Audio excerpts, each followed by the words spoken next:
Professor Horror. Scary Stories. Jose Enrique Menendez was born on May 6, 1944 in Havana, Cuba. At age 16, shortly after the start of the Cuban Revolution, he moved to the United States. Jose attended Southern Illinois University, where he met Mary Louise "Kitty" Anderson. They married in 1963 and moved to New York City, where Jose earned an accounting degree from Queens College. The couple's first son, Joseph Lyle Menendez, who goes by Lyle, was born on January 10, 1968 in New York. Kitty quit her teaching job after Lyle was born, and the family moved to New Jersey, where Erik was born on November 27, 1970, in Gloucester Township. In New Jersey, the family lived in Hopewell Township, and both brothers attended Princeton Day School. In the summer of 1976, Lyle and Erik's cousin Vander Mullen would often stay at the Menendez house in the summer. Lyle told her about how he was being sexually abused by his father and what he did to them. After that, Vander Mullen told Kitty Menendez, and she did not believe what Lyle said. Kitty then took Lyle upstairs, and that was the last Vander Mullen heard about anything. In 1986, Jose's career as a corporate executive took the family to Beverly Hills, California.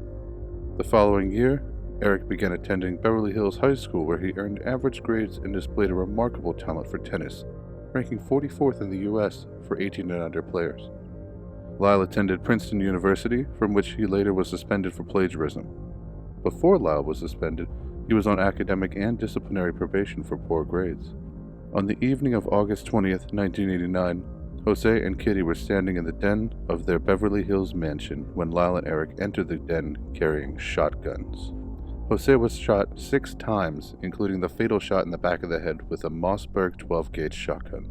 Kitty was shot 10 times in total. Before the fatal shot to her cheek, she was on the ground, slowly crawling and moaning. Lyle then ran to his car to reload, and then fired the fatal shot to her face. Immediately after the killings, both brothers remained in the house, expecting police to respond due to the noise of the gunshots. When police did not arrive, the brothers picked up the shotgun shells from the ground and left the house to dispose of the guns and build an alibi. The brothers returned to the house later that night, and Lyle phoned the police shouting, "Someone killed my parents!" When police arrived, the brothers told them the killings had occurred while they were out at a movie theater seeing Batman and attending the Taste of LA festival at the Santa Monica Civic Auditorium. Police failed to seek gunshot residue tests from the brothers, tests that would have indicated whether either had recently discharged a firearm. In the months after the killings, the brothers began to spend extravagantly on luxury items, businesses, and travel. Lyle bought a Chuck's Spring Street Cafe, a Buffalo Wing restaurant in Princeton, New Jersey, as well as a Rolex watch and a Porsche Carrera. Erik hired a full-time tennis coach and competed in a series of tournaments in Israel. The brothers eventually left the Beverly Hills mansion unoccupied, choosing to live in the adjoining condominiums in nearby Marina del Rey. They also dined expensively and went on overseas trips to the Caribbean and London. They collectively spent approximately $700,000 before their arrests. During the early stages of the investigation, police tried to narrow their search to suspects who had motives to kill Jose and Kitty. They also investigated potential mob leads. As their investigation continued, police began to suspect that the brothers were the most likely perpetrators because of the obvious financial motive and their exorbitant spending after the killings. In an attempt to get a confession from Erik, police arranged for his friend, Craig Signorelli, to wear a wire during a lunch with Erik at a local beachfront restaurant. But when Signorelli asked Erik whether he had killed his parents, Erik denied it. Erik eventually confessed to his psychologist, Jerome Osiel, who then told his mistress, Judalon Smith. Smith later broke up with Osiel and told the police about the brothers' involvement. Lyle was arrested on March 8, 1990, and Erik turned himself in 3 days later, after returning to Los Angeles from Israel. Both were held without bail and kept separate from each other.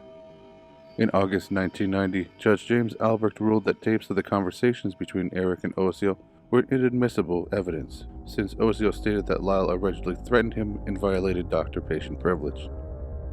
Albrecht's ruling was appealed, after which the proceedings were delayed for 2 years. The Supreme Court of California ruled in August 1992 that most of the tapes were admissible, with the exception of the tape on which Erik was recorded discussing the murders. After that decision, a Los Angeles County grand jury issued indictments in December 1992, charging the brothers with the murders of their parents. The Menendez case became a national sensation when Court TV broadcast the trial in 1993. Represented by the defense lawyer, Leslie Abramson, the brothers stated that they killed their parents out of fear for their lives after a lifetime of abuse at the hands of their parents, especially sexual abuse at the hands of their father, who was described as a cruel perfectionist and pedophile. Meanwhile, their mother was described as an enabling, selfish, mentally unstable alcoholic and drug addict who encouraged her husband's behavior and was also violent toward the brothers. The allegations against the couple were supported by two family members during their testimonies. The brothers' cousin, Andy Cano, said that as a child, he was told by Erik about the sexual abuse, which they both described as penis massages. Diane Vandermeulen, another cousin of the brothers, stated that she once told Kitty about Jose's molestation of Lyle, although Kitty told her that it was false. A photograph was presented as physical evidence by the defense, showing Lyle and Erik's genitalia allegedly taken by their father when they were children. The prosecution argued, however, that the killings were done for financial gain. The financial gain theory was disputed by the defense team, claiming that the brothers did not think they were getting any inheritance. Erik testified that a couple weeks before the night of the killing, that he told his brother about the sexual abuse he was experiencing, which then led to several conversations within the family. They also testified that their father threatened to kill them if they did not keep the abuse a secret. They claimed that the last confrontation happened inside the house den on August 20th, 1989, a few minutes before Kitty and Jose were killed. The brothers then stated that their father would close the den's doors at the time, which was unusual. Paranoid and afraid that they would be killed by their own parents, Lyle and Erik went outside of the house to load their shotguns.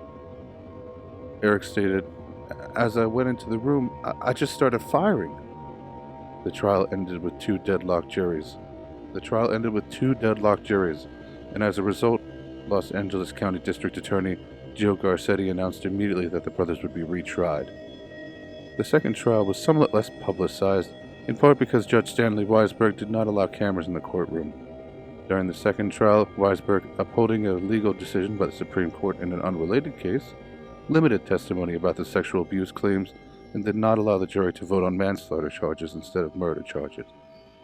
Both brothers were eventually convicted on 2 counts of first-degree murder and of conspiracy to commit murder. In the penalty phase of the trial, they were sentenced to life in prison without the possibility of parole.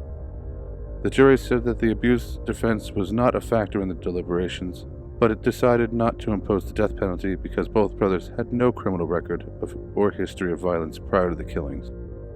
However, unlike the juries in the previous trials, the jury in the penalty phase rejected the defense's theory that the brothers killed their parents out of fear and believed that they committed the killings in order to inherit the father's wealth. During the penalty phase of the trial, Abramson, the brothers' defense lawyer, apparently told a witness named William Vaccari to edit his own notes, but the district attorney's office decided not to launch a criminal investigation on Abramson. Both brothers also filed motions for a mistrial, claiming that they suffered irreversible damage in the penalty phase as a result of possible misconduct and ineffective representation by Abramson. On July 2, 1996, Weisberg sentenced the brothers to life in prison without the possibility of parole, and also sentenced them to consecutive sentences for the killings and the charges of conspiracy to commit murder. As in their pretrial detention, the California Department of Corrections separated the brothers and sent them to different prisons. Since they were considered to be maximum security inmates, they were segregated from other prisoners. They remained in separate prisons until February 2018, when Lyle was moved from Mule Creek State Prison in Northern California to the Richard J. Donovan Correctional Facility in San Diego County, where they were housed in separate units. Erik also spent some time at Pleasant Valley Prison in Coalinga, California. On April 4, 2018, Lyle was moved into the same housing unit as Erik, reuniting them for the first time since they began serving their sentences nearly 22 years earlier.